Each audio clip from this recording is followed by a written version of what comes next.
Hey there, Casey Dim at TaxSaleAcademy.com, and welcome back. If you are a tax deed investor, today's topic could be a game changer for your business. We're going to cover the 5-step process to creating a buyer's list that'll help you sell your tax deed property faster and easier than ever before. If you do this right, you could have a buyer lined up before you even pay for your next property at an auction. So let's dive into it. Step number 1. You leverage your very first property. The first step to building a solid buyer's list starts the day you buy your first property. You must leverage that property like crazy. You'll want to market that property everywhere you can think of, because that first deal is going to be your springboard to start generating buyer demand. You need to advertise everywhere. List the property on online marketplaces, local classified ads, social media groups, even through paid ads if you can. The more eyes that you have on your property, the better.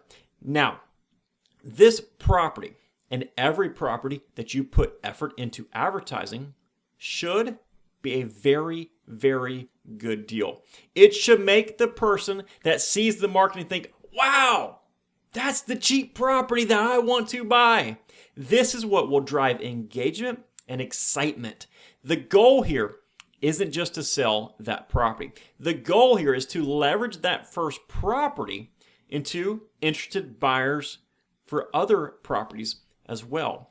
As soon as you have interest in that first property, you now have the beginning of a buyer's list. And once you sell that first property, it's just a matter of rinsing and repeating and watching your buyer's list grow. And that's part of the second step, is to continue building up buyer demand. Once you've leveraged that first property, you need to focus on future properties and leveraging every single property. You want to capture buyer information for future deals as much as possible. Every single property needs to be leveraged to the maximum extent that you can, especially when you're first starting off. That way you get as many potential buyers for future deals as possible. Always ask for contact information when they show interest.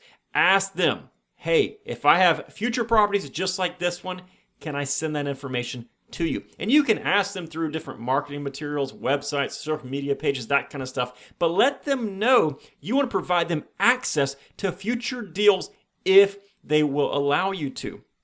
You're building a list of potential buyers who are already interested in the products that you are selling. It's just a matter of being able to grow that list time and time again. Now, as your list grows, it takes us into step number 3, which is to create a simple system to capture those buyers. And you can do this through all sorts of different softwares that are out there. You can set up a simple system where potential buyers will register directly on your website or through a sign-up form that you share in your marketing materials or your online ads. This could be as simple as a single landing page where they provide their email address or phone number to receive updates on future properties. You can also use tools like email marketing platforms and text-based lists to automatically add buyers into your system once they register. The key here is to make it super easy for people to sign up. If there's friction in the sign-up process, you just need the whole process to be as easy as possible. And then the next step is to send quality properties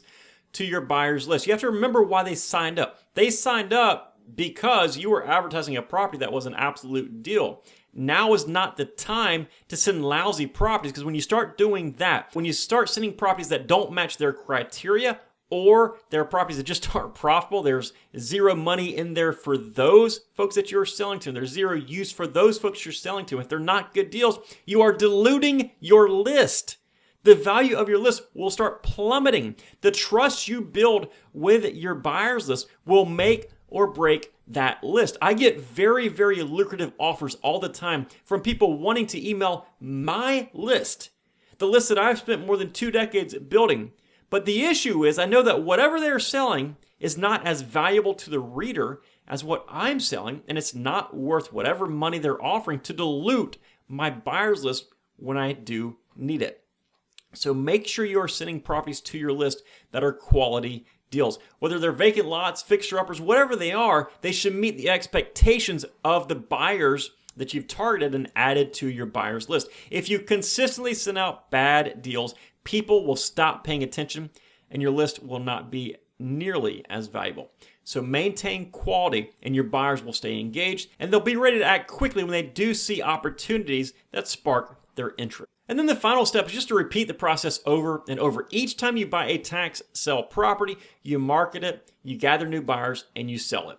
Your buyers list will grow as you continue selling those properties and becomes more and more valuable. Over time, you'll even find that you don't need to spend as much effort on traditional marketing because your buyers list is so well developed. In fact, many seasoned investors reach a point where they don't even bother marketing outside of their list. And it's a very, very important point here. Once you do this for 10, 15, 20 properties over the first few years of your career, it'll really serve as a foundation to sell these properties, which will allow you to grow your business even faster. It'll provide you essentially with kind of the backbone to your business that you can always rely on once you develop this buyer's list. From time to time, of course, you need to market new properties and freshen that list up, but it's such a valuable tool. It will change the trajectory of your business and your life if you utilize it properly, and my suggestion is to start with that very first property. And then, of course, as your buyer's list goes, you can start to do different stuff. You can segment it based on preferences, based on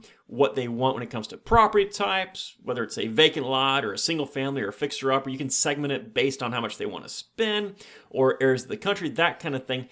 The more targeted your approach, the more likely your properties will sell quickly, and the more valuable you contacting that person will be for them as well, at which point they'll be excited to get those emails, excited to get those texts. So again, the earlier you start building this list, the more valuable it will become. It is an integral part of your business that can help you sell properties very, very quickly with much less effort than traditional means. Leverage that first property and market it like crazy. Build up buyer demand by gathering contacts with every single property you sell. Set up a simple process to capture buyer leads. Only send quality properties. Do not dilute that list whatever you do. And then repeat the process over and over and watch that list and your income grow. Building a strong buyer's list isn't just about selling one property. It's about creating a sustainable system that will fund you for decades to come. Hey, thank you so much for watching. I truly hope this helped you out. If it did, please do me a huge favor. Leave us a 5-star review. Click that thumbs up button or leave a positive feedback comment wherever you're watching or listening right now. And make sure you check out taxsaleacademy.com if you are looking to learn how to invest profitably in tax liens and tax deeds. That is the system when it comes to learning this business. Again, it's taxsaleacademy.com. Take care, folks, and make it a successful day. Bye-bye.